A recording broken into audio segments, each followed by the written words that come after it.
मिळेल त्या साधनाने आझाद मैदान गाठणारे सर्व गरजवंत शिक्षक आझाद मैदानात आले पहिल्या दिवसापासून. बांधवांनो, गेल्या वेळेसही आपण जर लक्षात घेतलं असेल, गेल्या वेळेस देखील आपण असंच जवळपास 20-22 दिवस बसून होतो. मात्र या 20-22 दिवसात येणारी नेते फक्त भाषण टोकून गेलीत. येणारी नेते फक्त भाषण टोकून गेलीत, परंतु जो या विषयाचा नेता नाही, सभागृहात आयुक्ताच्या पाठीमागे नाही, कुठल्या संस्थेचा संस्थाचालक नाही, तर एक सामान्य शेतकरी कुटुंबातला नांगर चालवणारा भूमिपुत्र या माणसाने ज्या वेळेस आकाशवाणी आमदार निवासामध्ये ज्या माता भगिनी इकडे तिकडे, आता सध्या आपण परिस्थिती बघतोय, आकाशवाणी आमदार निवासात आजच राहायची शिक्षकांची व माता भगिनींची व्यवस्था नाही. ती मागच्या वेळेलाही अशीच परिस्थिती होती. त्यावेळेस मराठा कुणबी समाज संस्थापक संघटनेचे अध्यक्ष ॲडव्होकेट तुकारामजी शिंदे साहेब व माझी भेट झाली. भेट एका सामान्य शिक्षक कडून झाली, तिथे त्यांच्या मतदारसंघातून होते आणि सहज त्यांची चर्चा चालू होती की एवढी शिक्षक पगार असल्यावर कशापायी या ठिकाणी येतात. परंतु ज्यावेळेस त्यांना म्हटलं की साहेब, ह्या शिक्षकांना गेल्या 15-20 वर्षापासून पगारच नाही, जेही सरकार येतं ते प्रॉमिस करतं आणि प्रत्यक्षात शिक्षकांच्या पत्रामध्ये काहीच पडत नाही. खरं तर शिक्षण विषयाचा आपला मुद्दाच एवढा किचकट आहे, जे 5-5 टर्म आमदार असतात त्यांच्यात सुद्धा लग जात नाही. पण साध्या भाषे वकील साहेब, मला एवढे शिक्षकांची संख्या किती वर्षाचा हा प्रलंबित आहे प्रश्न सोडवण्यासाठी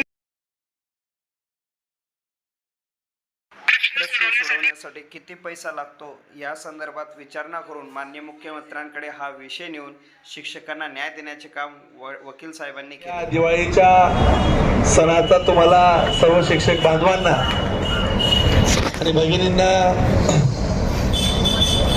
अशा पद्धतीने शुभेच्छा देण्याची वेळ येते आहे. खरं तर मला असं वाटतं की सरकार म्हणून तुम्ही ज्या पद्धतीने म्हटलात की आम्ही सरकारकडे मायबाप म्हणून पाहतोय, आम्ही सरकारच्या विरोधात म्हणून नाहीये, परंतु एखाद्या गोष्टीला मला असं वाटतं की अशाच मायबाबाकडे पोरं मागतात की जे आई वडिलांकडे काहीतरी देण्यासाठी आहे. आजच्या या सर्व शिक्षक समन्वय संघाच्या निमित्ताने पुकारलेल्या 63,338 शिक्षकांचं हे आंदोलन आणि या आंदोलनाच्या माध्यमातून राज्यातले आपण सर्व शिक्षक, आता मी फार जास्त भाषणात वेळ घालणार नाही, नुसतं शिक्षकांना सगळेजण म्हणतात की शिक्षक हा समाजातला एक सज्जन घटक आहे, ते आहेत आमचे रहाटे काका रिटायरमेंट कधी झाली? रिटायरमेंट झाली. मला असं वाटतं की मागच्या काळात काय झालं, कसं झालं, कोणामुळे नाही झालं, कोणी केलं, हा राजकारणाचा भाग जाऊ द्या, पण आपण याला स्वतः साक्षीदार आहेत की या आपल्या सर्व शिक्षकांना पहिला 20% टप्पा असेल, दुसरा असेल आणि आताचा असेल आणि याच्या नंतरचाही पुढचा असेल, हा देवेंद्रजींच्या नेतृत्वाखाली मिळेल यात तर मला कुठलीही शंका नाही.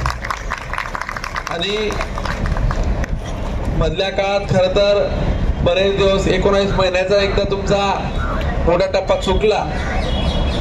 आज या विषयाच्या अनुषंगाने आपण मागे चाळीसगावला ज्यावेळेस एक सभा घेतली आणि नंतर इथं समन्वयाच्या अनुषंगाने प्रयत्न करायचं ठरलं, तर आज स्वतः खरं तर गिरीश भाऊंनी पण देवेंद्र भाऊंशी हा विषय स्वतः बोललेत. चीफ सेक्रेटरी, राज्याचे मुख्य सचिव, पुन्हा फायनान्स सेक्रेटरी आणि आपल्या विभागाचे सेक्रेटरी, तुमच्याच सगळ्या सहकाऱ्यांसमोर हा विषय चर्चाही झाली.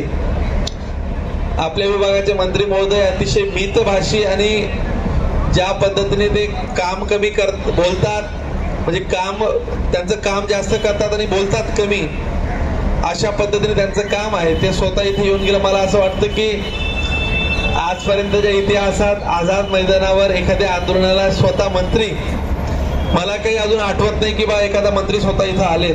शिष्टमंडळ तिथं बोलवतात, तिथंच ऐकून घेतात. पण हे मंत्र्यांना माहिती आहे की मला द्यायचं आहे, मला करायचं आहे, म्हणून ते इथपर्यंत पोहोचलेत. त्यामुळे हे सरकार तर हे देणारच आहे. या संदर्भात स्वतः आज सकाळी मी आपल्या सगळ्या सहकाऱ्यांसमोर राज्याच्या सर्व प्रमुखांना फोन लावून ही चर्चा झाली. रात्री देवेंद्र भाऊंची भेट घ्यायचं ठरलं होतं. ते म्हटले की मी स्वतः बोलतो. मी रात्री तुमच्या सहकाऱ्यांना सांगितलं की तुमचं मी बोलणंही करून देतो. गिरीश भाऊ तिथे स्वतःही होते. परंतु आताची परिस्थिती जर बघितली तर वस्तुस्थिती अशी आहे की 1160 रुपये अनुदान आपल्याला पहिल्या वर्षासाठी प्राप्त झालं होतं. त्यातलं 550 कोटीपेक्षा थोडं अनुदान खर्च झालं, बाकीचं अनुदान बाकी आहे. या कारणाने पुढचा टप्पा होत नाही असं तुमचं म्हणणं आहे. परंतु माझ्या माहितीनुसार 13/12/2022ला मागची प्रेस नोट निघाली होती आणि त्यात ती घोषणा झाली होती की बाबा या सर्व शिक्षकांना आपण अनुदान द्यायचं आहे. आणि विधिमंडळात स्वतः देवेंद्र भाऊंनी 5,500 रुपये आपण एकदा जे काय होईल ते देऊन टाकू आणि टप्प्याटप्प्यात दरवर्षी तुम्हाला लागणारं अनुदान आपण देऊ. पात्र शिक्षकांचे आणि संस्थांचे प्रस्ताव आले नाहीत म्हणून तुमचा प्रस्ताव थांबला. ही माहिती तुमच्याकडे कोणी कशी दिली मला माहिती नाही, किंवा तुमचं म्हणणं तसं आहे. परंतु मला त्यातही पडायचं नाही. मी तुम्हाला एकच सांगतो की तुमचा हा टप्पा जानेवारीपासून चालू व्हायला पाहिजे अशी तुमची मागणी आहे. आणि मागचे जसे 19 महिने तुमचे गेले तसे हे पुढचे 19 महिने जायला नको म्हणून तुम्ही पूर्वतयारी म्हणूनच इथं बसलेला. म्हणजे तुम्ही अजून असं म्हणूच शकत नाही की आमची मागणी झालेली नाही. तुमची अजून मुदतच संपायची बाकी आहे आणि मुदतीच्या आतच तुम्ही मागणी मागायला बसून गेलात. पण तुमचं म्हणणं असं आहे की हा शासन GR त्याच वेळेत आला पाहिजे. पुन्हा आमचा अजून 2-4-6 महिन्याचा वर्षभराचा वेळ जाईल ही भीती तुमच्या मनामध्ये दिसते. मी तुम्हाला या निमित्तानं प्रामाणिकपणे एकच सांगतो, जरी मी शिक्षक आमदार नसलो, जरी माझ्या मतदारसंघातले 100-200 लोक जरी असतील, परंतु मला असं वाटतं की समाजाची बांधिलकीने एक आमदार म्हणून नुसतं राज्यकर्त्यांमध्ये जाऊन विधिमंडळात बसायचं ही माझी जबाबदारी मी कधीही समजत नाही. माझ्याकडे तुमचे बरेचसे शिक्षक लोक किंवा एरवी अनेक अशा संघटना आहेत की ज्या माझ्याकडे आल्यानंतर मी त्यांना जात धर्म पक्ष कधीही विचारत नाही की बाबा माणूस कितीतून आपल्याला काय करता येईल. मंत्रालयात ज्या माणसाला कोणी भेटत नाही, ज्याला कोणी विचारत नाही, त्याला मंगेश चव्हाण कायम विचारण्याचा प्रयत्न करतो. आणि मग ते पोलीस पाटील असतील, कोतवाल असतील, आशा सेविका असतील, इतके छोटे छोटे घटक की जे दुर्लक्षित, ज्याला आपण म्हणतो की काही लोकांनी ज्यांना दुर्लक्षित केलं, परंतु मला असं वाटतं की हेच समाजातले लक्ष देण्याचे घटक आहेत. खऱ्या अर्थाने त्यांना मदतीची गरज द्यायला आपण पाहिजे या विचारातून आपण काम करतो. आजच्या या निमित्तानं मी तुम्हाला एकच विनंती करेल की दिवाळीसारखा सण आहे, सगळे लोक ज्याच्या त्याच्या सगळे आनंदात घरी जात आहेत किंवा दिवाळी साजरी करतायत. तुम्हालाही सगळ्यांना मुलं बाळा आहेत आणि तुम्ही मुलाबाळांसाठी जिथं बसलात ही वस्तुस्थिती आहे. मी तुम्हाला एकच विनंती करेल की आत्ताच मंत्र्यांनी तुम्हाला सांगितलं की या संदर्भातलं तुम्हाला आम्ही एक पत्र किंवा आश्वासन किंवा जी काही आम्ही कार्यवाही करणार आहोत त्याचं एक पत्र तुम्हाला तुम्ही म्हटलात की मंत्री महोदय बोललात, मी पुन्हा आता त्यांच्याशीही पुन्हा कार्यालयाशी बोलतो, सचिवांशी बोलतो. पण मी तुम्हाला आज यावर एकच सांगतो, राज्याचे मुख्य सचिव, फायनान्स सेक्रेटरी आणि